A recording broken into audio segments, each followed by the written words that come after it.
Okay, good day everyone. Welcome again to our discussion. Actually, this is the second time na nakapag-record. Nawara ang una, I don't know. Tapos na kunta na, upload ko na tapos pag na-try ko, waray. Ay, kaya mag-outro. So, yun. Again, disclaimer before I start. Maybe mabati niyan yung mga unnecessary sound. So, wala sa akong control. I hope maintindihan niyo. And pardon sa akon koan or may apology sa akon boses kay naisipon na. Okay, so let's continue our discussion with the types of business industries.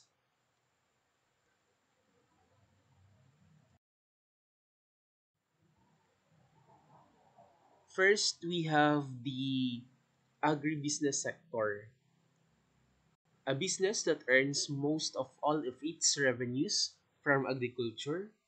An agribusiness tends to be a large-scale business operation and may experiment in farming, processing and manufacturing, and or the packaging and distribution of the products.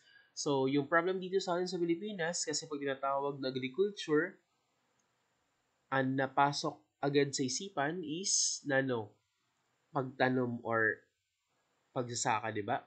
But iba-iba po, iba-iba yung agribusiness. So, about 12 million Filipinos work in the agricultural sector. If the country can significantly increase its exports and imports of agricultural goods, agricultural country provinces would generate much greater revenue, provide more employment opportunities, and lessen poverty in rural areas. So, if there is a proper allocation of resources, uh, support or enough support from the government sa aton agricultural sector, mas magiging fruitful, mas magiging okay, mas maghataas ang employment rate, mas dako ang may export or the imports of the products or agricultural goods if iton. But reality, hindi yon ganon. Mahina yung agricultural sector natin. In fact, yung kit problem sa pagtaga-rice, then nag-import it, imbis dapat nag-export it, di ba? So again, dapat mas makusog ang ating agricultural sector. Dapat yung Pilipinas yung mas nag-export ng mga products kasi damo ang aton produkto nga di nga makukuha sa Pilipinas. Kaya nga ni before damo ang nagsasakop kasi damo talaga didi ang aton resources. So yon, the agribusiness sector. We have here the list of agribusiness in the Philippines: hog raising, poultry raising, cattle raising, and goat raising. So again, dirila po siya about farming. So mugag ganing agribusiness, di lamang yan tumutukoy sa farming or sa pagsasaka or sa pagtatanim ng palay. Hindi lang po yun. Okay, first we have hog raising. So, many people use pork to cook their favorite viands. Actually, it is one of the most consumed meat in the Philippines, which means that there will always be a huge chunk of market for hog raisers. So, di ba, tayong mga Pilipino, mahilig tayo sa baboy. Kahit Holy Week, nagbababoy tayo. We love some gyup, di ba? So, mahilig kit sa karni. Ang mga kabataan niya na, diri na nakaunutan kasi permi ang karuyag is karni. So, dito, as part of your business, hog raising, mas kilala man naton ang piggery business, di ba? Piggery business can be one of the most profitable money-making idea in the agricultural cloud if you know the latest technology for breeding and upgrading the breeds of your swines. So, pag sungod gani nga pigiri, of course, nag-breed ka mga baboy, di ba, nag-ion anay, tapos yon mga nagbaligya ka, yan, kapaanak ka, mga back in the skin, babaligya mo as a whole or pwede mo man siya karnihon. 'Di ba? So yon, dako nga mas okay na business ang hog raising or piggery business kasi mas malaki yung kita. Knowing na ngayon mataas na yung presyo ng karne, like lechon, mahiligit sa lechon, 'di ba? So mahal na ang lechon. So pag sumugod ka ng hog raising or piggery business, mas okay siya. Either magbabaligya ka uh, pork meat, or pwede mo siya igbaligya baboy as bugos na baboy as buhi. Diba? Kaya gagamit man siya sa mga parang lechon. So, yun. So, meaning, dako ang kita pag yaong ka babuyan. Pero, ang downside, if merong virus like ito, African swine fever ba dati? So, apektado ang iyong business, apektado yung mga baboy. In fact, dati yung gobyerno is nagbibigay ng mga subsidy kapalit ng mga baboy na pinapatay, di ba? Kasi payontod siya radius. So, ay kung an area sa yaon affected is masakop ka or masakob ka, automatic yung mga baboy mo is papatayin. In exchange, bibigyan ka ng subsidy from the government. Cash, ganun. So, yun. First, we have hog racing. Second, poultry racing. Everybody loves fried chicken. Diba? Tanan kit mahilig. No. Siguro ka mo mahilig kami sa manok. So, poultry meat, especially chicken meat, have a huge market share in Filipino marketplaces and supermarkets. So, mapa-supermarkets, mapakadam sa merkado, mapakadikam sa mga malls, yung meron talagang mga manok. Kasi nga, alternative sa pork meat yung chicken. So, yun yun. Then, that's why poultry racing is a good money maker, especially if you will learn the advanced techniques. So, mas malaksi pag yung business mo is about chicken, mas makusog liwat ang kita. Either ibenta mo yung mga chicken mo or pwede ka rin magbenta ng mga eggs galing sa manok. So, yun yun. And if you want to ask me kung ano yung nauna manok or itlog, kamo na lang sa pagbaton. Basta yon. Merong mga poultry racer na nagbebenta lang ng meat, ng chicken, meron naman nagbebenta rin ng mga eggs, 'di ba? Tapos sa eggs pwede ka rin magbenta pwede mo siya himuon na itlog na maalat, pwede mo lat siya ka magkuan na ini. Yes, pwede ka maghimo itlog na maalat. So dako an imo mapoproduce dida pag yaon ka business ng pagtagaman, yaon ka manukan or yaon ka poultry. So yun yun. Pero again, same with the hog racing, yung downside dito is pag merang virus na maapektuhan yung business mo. Next, we have cattle racing. Tagged as best source of protein, cattle racing is also considered to be a great money maker because you only need a good pasture which consists of different healthy grass and proper care for your cattle, and you will surely get a nice profit worthy of your time, especially if you're breeding liwat your own cattle. So, nanagihapon ang cattle. Of course, karnila gihapon. But, beef siya. So, pwede ka mag-produce beef as, karne gihapon or pwede ka lang mag-produce gatas, tikang sa imo cattle racing. Pwede ka liwat magbenta ng buhay na baka. 'Di ba? Pwede rin pagpapalakas ng mga baka para sa trabaho or pag-aari, ginataman lang. So, yun. Pwede mo ito siya pagkukunan sin production, cattle racing. Then, we also have,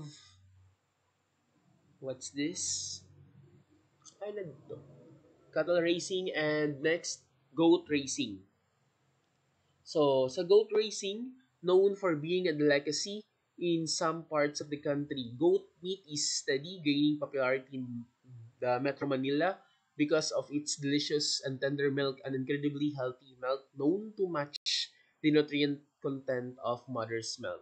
So, raising goat in the Philippines is not that hard.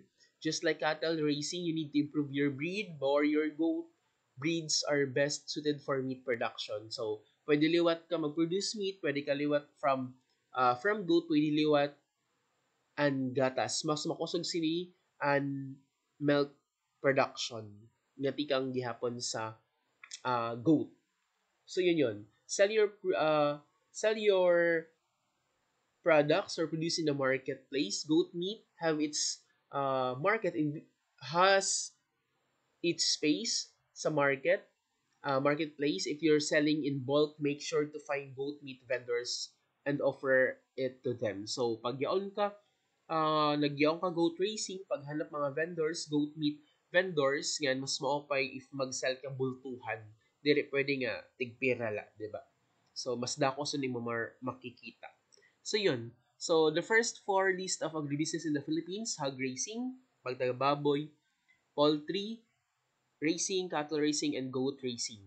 So diri po la siya about sa farming, but yon gihapon iba-iba nga ginatawag na agribusiness. Under agriculture gihapon, agricultural sector. Next we have rice farming, fish pens, vegetable farming, and corn farming. So sa rice farming, of course, every Pinoy eats rice. Despite a lot of issues about rice farming in the Philippines being dead because of little support coming from the government, rice farming is still a great agricultural business in the Philippines.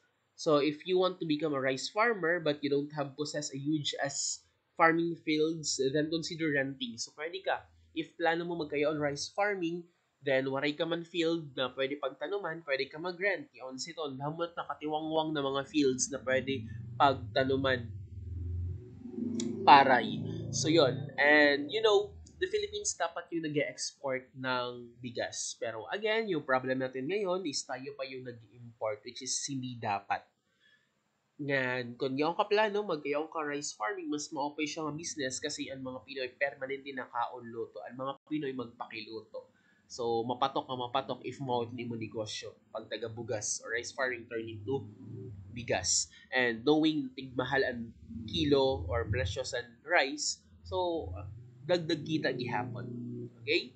Next, we have uh, vegetable farming. Di din na nasunod ang mga green thumb.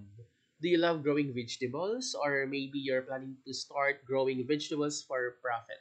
So planting veggies or vegetables is a good agribusiness if you learn how to plant off-season varieties. So, diri tanan nga tanom, 'di ba may mga tanom nga mga seasonal la, bisan ang fruits, seasonal la liwat.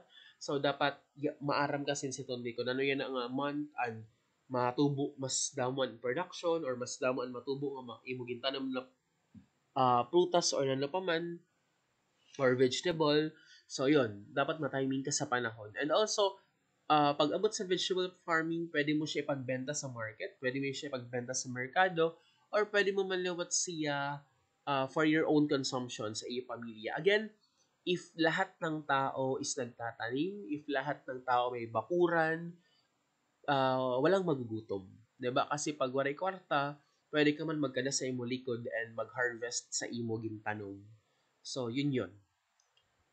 Next, we have fish pens. Raising your own catfish, oyster prawns, bangus, or tilapia is fun and exciting business. Each species needs different environment to grow, either fresh or salt water. So, ano yun na imod sa merkado or bisan sa mga supermarket sa mga mall, diri itong siya tinatanantikang sa dagat. Ang iba na mga may the fish pens or may the mga fish pond, di ba? Di na nila nakuha sa ira. Fish pond naging himo. Kasi mas okay man, mas there is na maging dependent sa ira mahuhuli sa dagat. So, ang iba, nagkakamay na nila fish pond, tapos di na nila sila nakuha sa, di na nila sila nagbe-breed mga isda nga pwede nila ipagbenta sa market. Mas okay lat iton sa bubon parang yaon dito nalipat actually restaurant adto tas pero yun gihap yun Fishville yun so yun itong dito before ambot ayan na if yaon pa so yun again mostly sa yung mga naiimod gadto sa mga supermarket sa mga mall dito tiyang sa koan sa dagat dili sa mga fish ponds nila mga gibibreed nila nga mga fish para ipagbenta sa market. Then next we have corn farming. Sa corn farming, corn always have a market. So it's a good idea to try growing some. Hybrid corns can yield more than an ordinary one, so make sure to consult your seed supplier what hybrid corn seeds are best in your location.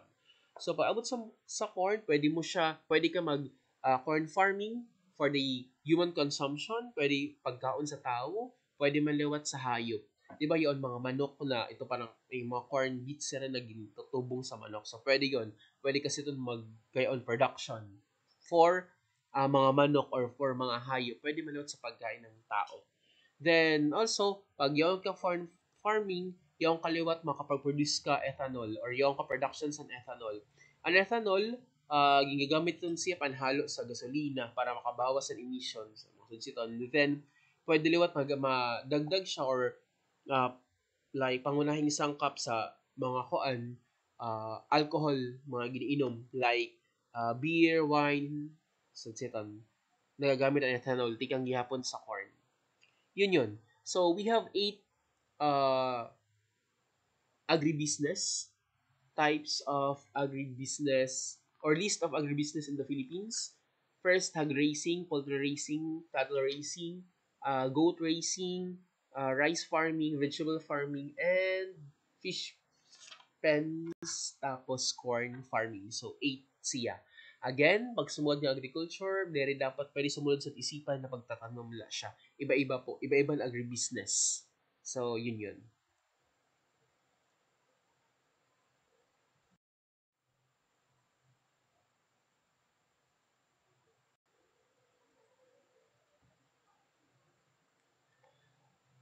Okay. The manufacturing sector. Manufacturing involves transforming raw materials into finished goods. And the process of converting raw materials, again, components or parts into finished goods or products that meet the customer's expectations or specifications. So, pag sumugad nga ni, nga transforming or converting a raw materials to a finished goods or products, ito na siya ginasagad nga manufacturing. Okay? Then we also have here small manufacturing ideas. Tandailan nyo pero may sumugad nga ni nga gina-transform or converting raw materials to finished products or goods mo na ginatawag ng manufacturing. So dito sa manufacturing sector, meron tayong mga small manufacturing ideas.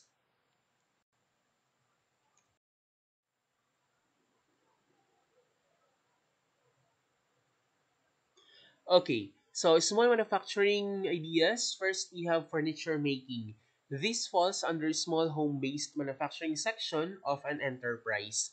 Furniture such as lockers, bookshelves, showcases, chairs, tables, etc. will always be required by the society at large.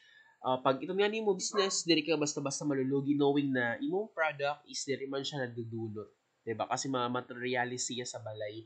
And perme and tatok perme ang pagpapaupay sa balay. Kasi kahit yung bahay ay tapos na, kahit yung bahay maganda na, pag tinamaan ng bagyo, pag nasira, so another upay na naman. Reconstruct na naman. So yun, kaya if your business is under the furniture making, mas makita kaliwat pag sagad din sa Okay? Under gihapon siya sa manufacturing. Then, second, we have drinking water business. Human beings or every living organism uses water to quench its thirst. Human beings are not left. They need water regularly to purify and cool their body systems. There is no other quencher than pure natural water. So if napansin ninyo, maraming refilling station. Bisit ka magpakain damon refilling station. Kasi nga, patok yan na. Everyday, gamit and water. Ginagamit pag inom. So, dako and consumption sa mga tao pag abot sa water. So, mostly, sa nag-business yan na-enter sila sa drinking water business. Like my friend, yaon sila refilling station, water refilling station, I think yung puhunan nila is 100,000. So, yun. But, up until now, buhay pa naman yung kanilang business, tapos nag-ooperate pa.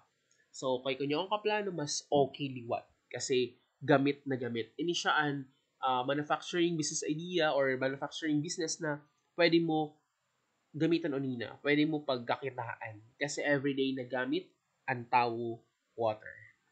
The next, soap manufacturing business. This is another business a person may venture in. If you go to the shopping mall, it is full of different soap brands. This should deter you from manufacturing another brand of soap. But if you can come up with a unique soap, you're always going to have a market ready for your product. So although daman sabon, but kung napapansin natin yun sa TikTok shop, kadamo sa gina-offer nga sabon iba, pampaputi, pampakinis, kung ano pa iton.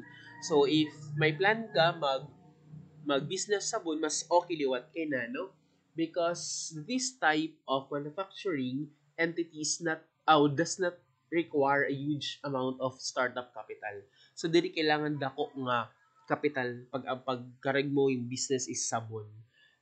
Actually last week yon mga researchers like grade 9 nag a kanang product is part of their research is ang paghimo sampagita soap and gintry ko itong nga soap. Maopay man siya pero gin-suggest ko mas maopay kung tay kung diri siya ito like an hard soap, di ba? Ito parang liquid la. So yun.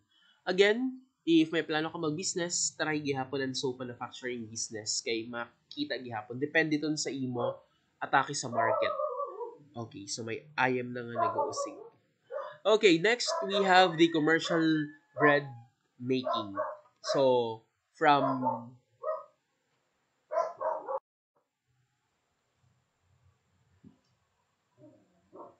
for everybody from kids to their grandparents loves bread. They use this product daily and on regular intervals. This makes it a very viable business consideration for any business-minded entrepreneur. One advantage of starting such kind of business is the startup capital is minimal and you can do it at your own home comfortably.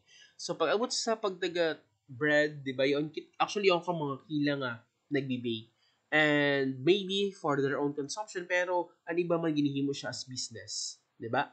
So ma-open natin siya nga negosyo kasi magtikang ka lang sa mga tinapay tikadto ka na sa paghimo cake. And andi mo comfort gihapon ada kasi pwede ka dili man kasi required na to have a physical store. Mostly sa nag-start pala is meron sila sa bahay nila. Nag-bake sila tapos giba pa pre-order tapos ginalako. So yun, makita kaliwat pag abot sa bread making.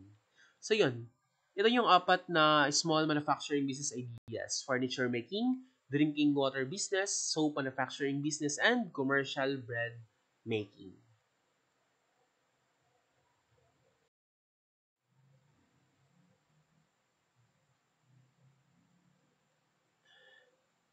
We also have here the difference between retail and services. Kasi maara naman sa mga agribusiness, maara maliwat kam sa manufacturing. Now we have retail and services. So mo nga nga retail, selling goods directly to consumers. So ikaw as seller, direct imo transaction sa imo consumers.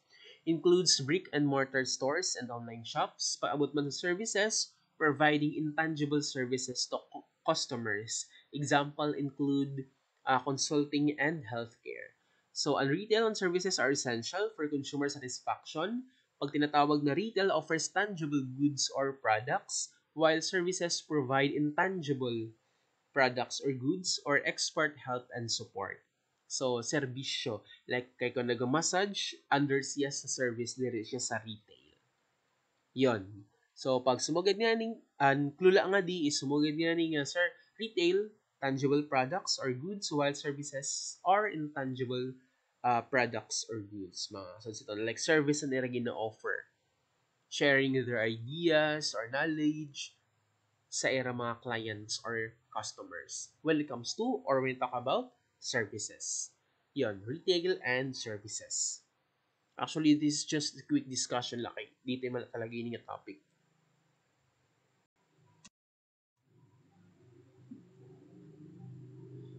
We also have types of retail products. First, consumer goods. Pag sumugod din yung consumer goods, everyday items like food and clothing. So, pag abot sa food products, typically require cold storage or facilities. And also sa clothing, other fabrics, footwear, cosmetics, medicines, and stationery, goods that are consumed after one use or have a limited period, typically under 3 years. So, may mga product na an expiration is within, or yes, maihap an expiration, di ba? Mostly sa mga products maimudtain sa mga supermarket. So, under siya sa consumer goods, ginagamit. Like, clothing, ginakaon, like food, of course. So, yon. Pero yon liwat mga foods like mga 3 days la, or 4 days, 5 days, kailangan na makonsume dayon. So, mga items like food and clothing, under siya sa consumer goods. Types of, or what, yes, type of retail products. Then second, we have durable goods, long-lasting items like appliances, di ba? Yung mga television, ref, ito siyan mga durable goods, meaning magagamit mo siya pang matagalan. Pwede ka mag-gasta yan, mag-purchase yan na sinila product, but you can use it in a long period of time. Depende nila sa imo paggamit. So, like electronics, furniture, sporting goods, lumber, etc. are parts of durable goods. Goods that do not quickly wear out and provide utility over time. So, useful siya, magamit siya sa pera ka years. Ito siya mga products under durable goods. Long-lasting items like appliances. Episode television, radio, laptops, gano'n.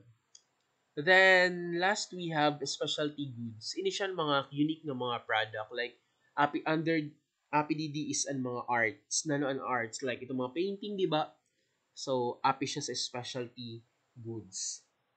Like contemporary art galleries, bookstores, handicrafts, musical instruments, gift shops, and supplies for them. So, sa siton, under siya sa specialty goods. And also, retail products can be categorized in many ways. These include consumer, durable, and specialty goods. And yon sara different demand. So, diri magkakayon overlapping sa consumer to durable and specialty kasi iba-iba sinsiton ang demand. Di ba? Paabot sa consumer, ang imo ginagamit in order for you to survive. Foods, of course, and clothing. Paabot naman sa durable goods and mga appliances na pwede mo magamit sa iyo balay sin maihang nga panahon. Then, specialty goods, mostly alisin din ang mga wants. Like, kung karang mo pa nga painting ni Picasso or sino pa din ang mga sikat na mga kuan, di ba? So, pwede ka mag-purchase ito. So, ito siya types of retail products. Consumer, durable, and specialty.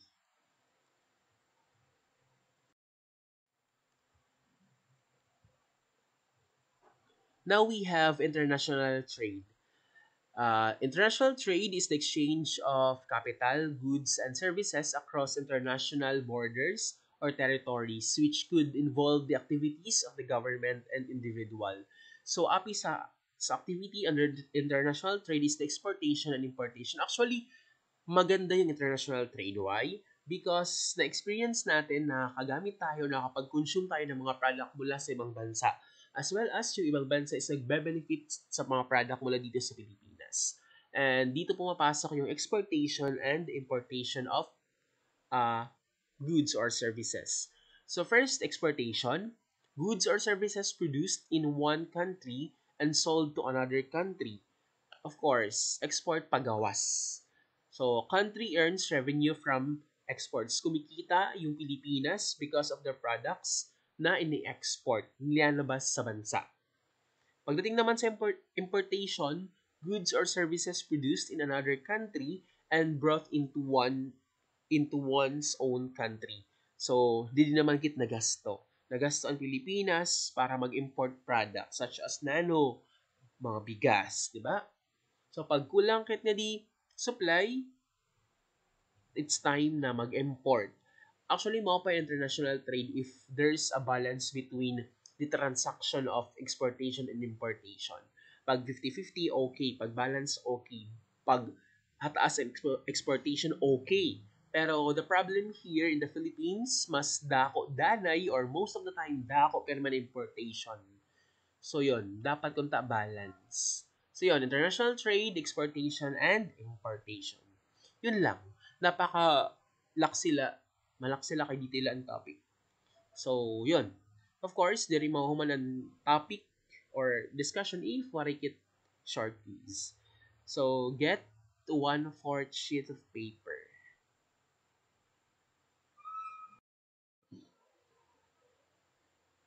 Masahin laliwat ini 5 items lang. Multiple choice. I will read the question or statement and the choices twice. Okay, there's may nagkusigdalatan do.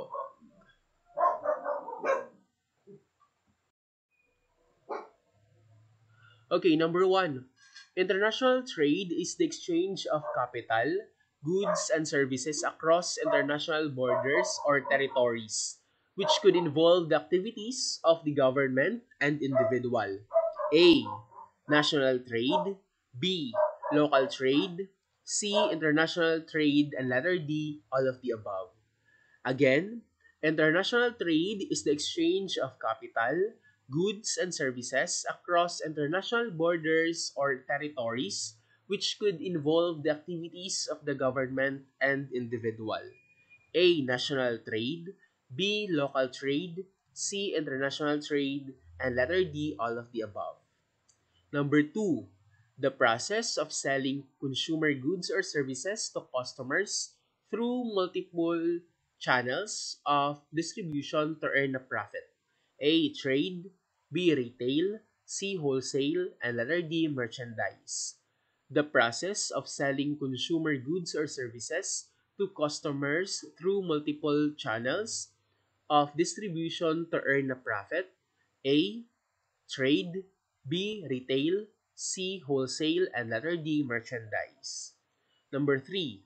The process of converting raw materials, components, or parts into finished goods that meet a customer's expectations or specifications.